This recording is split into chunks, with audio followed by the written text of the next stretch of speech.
Hopefully at this point you've had a chance to play around with a few different filter hooks. What I'm going to do now is show you a few more that I was playing around with just to give you a little bit extra practice. The first is excerpt length. This controls how long excerpts are based in how many words. Then we have login redirect. This controls how people are redirected after being logged in. And finally, we'll look at a filter from Caldera Forms that will allow us to modify some things on form fields. Let's start off by coming into our functions.php file and finding where we hook into excerpt length. So if we were to come into WordPress core and search for excerpt length, we could see that what we get back is a number, which is the number of words default to 25.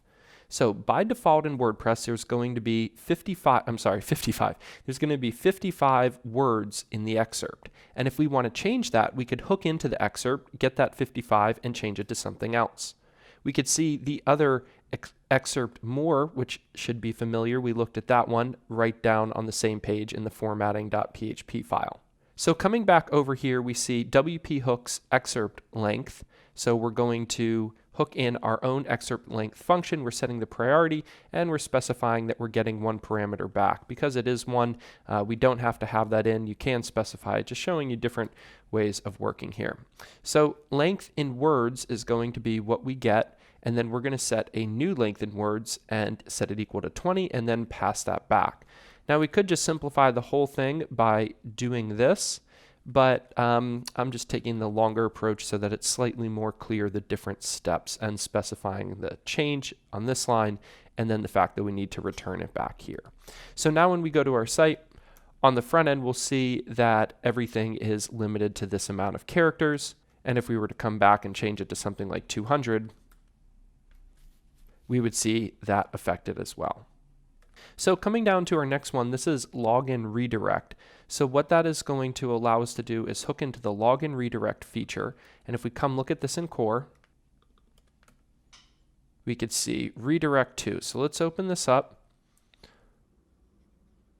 And it says it filters the login redirect URL. So here's where we're going to redirect to, and then if there are any changes, we will get that as well. The nice thing is we're also going to get the user, so we could find out information about the user as well. And then that will be used to determine where they end up on the site. So this is what we use to hijack someone as they're being logged in and send them somewhere.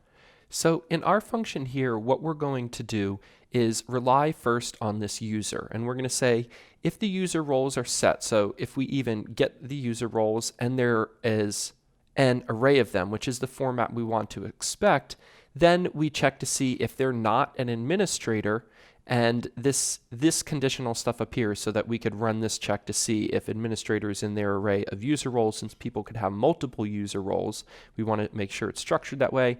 And if they are not an admin and they log in, we're going to send them directly to the members page. However, if we're an admin, we don't really want to be bothered with this. We want to log in from any page and just land back wherever it was that we were supposed to. And now if none of this is met, we just return without modifying any data and we're good to go. So this is how our login redirect is going to go. And I'll point out I still have in here some code from when we looked at add action template redirect. So this will make sure that if they are not logged in, they can't access that members page. So we're really only going to hit it if you're logged in and you're not an admin now. So if I come over to the home page of the site and I log in as an administrator, you can see that I land on the same page. Now, if I come in and I log in as someone else, like the editor, you can see I'm redirected directly to the members page. So a nice little feature. Again, you don't always need a full membership plugin to do some things like this and control login and access and stuff like that, because even those plugins are doing it with a hook in the back end anyways. In our last example here, we're going to filter some content from Caldera Forms, specifically what classes appear in their button.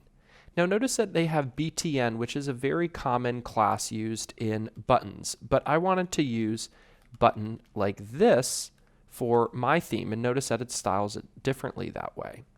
So in this instance, after poking around and exploring a bit, I found the Caldera Forms rendered field type hyphen, and then whatever field type it is. So drop down, text area, and you could apply your own set of classes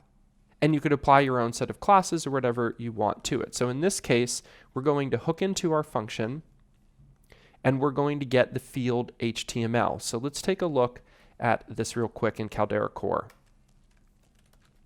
So if I search for this here, this filter, you could see I'm going to get in, give yourself some space.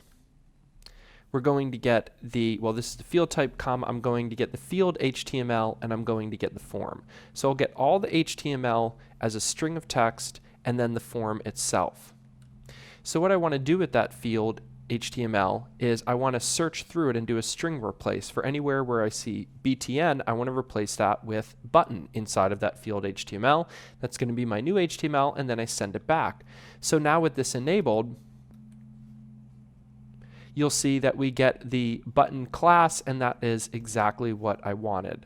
And now you can see it even matches our own buttons over here. So that is something helpful you might want to do, and a cool place where you don't have to use the admin area and manually add classes. You could just have it, or you don't have to use the admin area for the plugin itself because it'll let you add new classes, but you could just do it manually across for everything. So if you work with common plugins and then you want to override styles across entire themes and things like that, then this could be a really helpful hook, especially if you keep using the same plugins over and over again.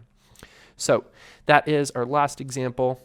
Now, as I've mentioned, this is not a conclusive list. We did a bunch of demos. We've done some practice. I hope you play around with these and explore them on your own. Explore more filters within WordPress core, and even get into exploring filters within other plugins and themes that you might be using. You should now have the skill set you need to keep digging deeper.